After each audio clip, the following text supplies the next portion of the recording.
Welcome back to another episode of Wouldn't You Know NFL Expert Picks. In this episode, we're going to discuss the Los Angeles Rams at the Seattle Seahawks. This is Thursday Night Football, Week 16 kicking off. It is a banger. This is one of the best games of the year. This is going to be a phenomenal game. The Los Angeles Rams are starting this game without Davante Adams. He is out. He was running a go route last week, and you saw his hamstring just got him. And he just stopped on his route, and it just looked like he blew a tire. But Davante Adams accounts for 14 touchdown catches. He is the leading touchdown receiver on the Los Angeles Rams. Puka Nacua only has 6 touchdowns this year, so it will be interesting for us to watch the absence of Davante Adams. Now, Seattle, on the other hand, they only have one major injury, and that's left tackle Charles Cross.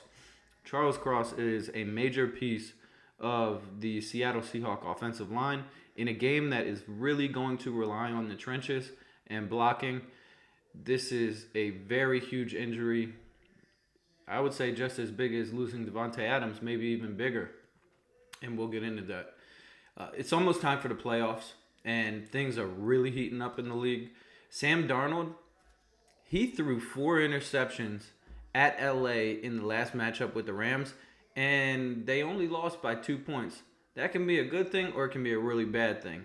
It's good because they only lost by 2 points, but it's bad because he made so many mistakes in clear weather, and it's not the first time in a major game that Sam Darnold has choked. So that's something to consider as well. During game time in Seattle, we can expect winds between 15 and 19 miles per hour throughout the game. That is really going to be a difference because last time LA and Seattle played each other, Seattle had 12 points from field goals. This game, 15 and 19 mile per hour winds. Field goals are going to be very hard, especially from a distance. So hitting 50-yarders with 15 and 19 mile per hour winds, nearly impossible. It is going to be swirling winds. It is going to be very, very hard. So red zone defenses are going to thrive in this game.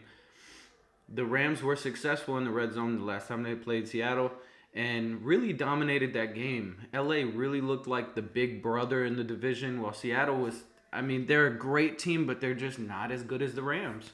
So I'm really leaning towards Los Angeles Rams when, saw that. And plus the fact that Seattle has not been very good with protecting the football. They have over 20 turnovers, 20 giveaways this year, and they have a -1 overall, turnover margin. This year, it's not very good. It's very sloppy, actually. And when you don't have your left tackle, it's going to open holes for defenders to come in. And I'm not expecting great game from the Seattle rushing attack. It's going to be hard to throw the ball, so teams are going to be able to stack the box. It's going to come down to turnovers. This game is going to be a big game controlled by turnovers, field position, and whoever gets lucky in the kicking game. I don't expect it to be a very high-scoring game, but we shall see. Without Davante Adams, the Rams may not look the same, but I think the weather and Sam Darnold's mistakes will make up for the loss of Davante Adams. So the Los Angeles Rams are my pick to win this game because I just cannot trust Sam Darnold in big games. So if you like my picks and want to hear my picks every week, please like, comment, and subscribe to my YouTube channel. And be sure to also follow me on TikTok at Wouldn't You Know NFL Expert Picks. Peace!